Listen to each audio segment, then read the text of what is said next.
know, and Mark and I are like an old married couple a little bit, so like we kind of had to think, do we really want to work together again? But wait, tell me what was the pro and con list for you in working with Mark again? Well, like the pro, I mean, the big pros with Mark are one, like he's one of the smartest guys in the world, like literally one of the smartest guys in the world. And then two, like, friends like Mark, I count on the peace sign, 1 to 2. That's a Prince quote.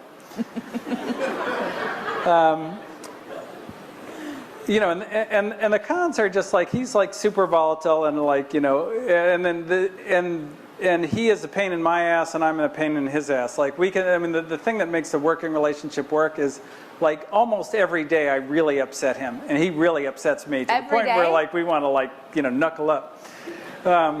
Oh yeah, like all the time. What like, was we're always stepping on each other's toes. Well, there's an issue about a company, that we're invested in, and like what they should do, and they've got acquisition offers and this and that and the other, and like he said some things that like kind of like, made me wobble a little bit, and but that's the whole thing. Is every time I get mad, I know I'm learning something, and vice versa. So, like that's also the good and the bad of it. But like, do you want to go through that drama to get to the goodness?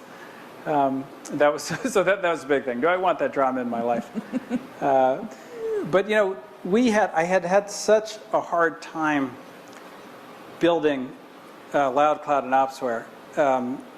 It was just so hard as a kind of founder, CEO, kind of, that I just felt like I could have used, and I was fortunate, like I had Bill Campbell helping me, who's like unbelievable.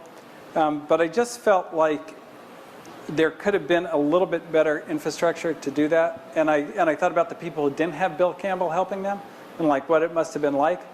And so I just felt like there was real gap in the market for a firm, for the technical founder to run the company. Like how, and if you think about, well, what does a technical founder need to be a CEO? It's a lot, right? Like you've got to develop the skill set, which is a big skill set.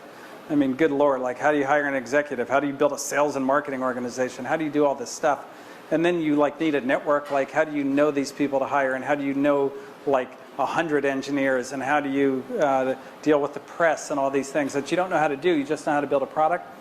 But you kind of like get thrown into the pool and you have to learn it all. And then if things go wrong, like you feel like you're gonna have a heart attack. So I just felt like, wouldn't it be nice if there was kind of an organization that was really designed for that person, like explicitly for that person.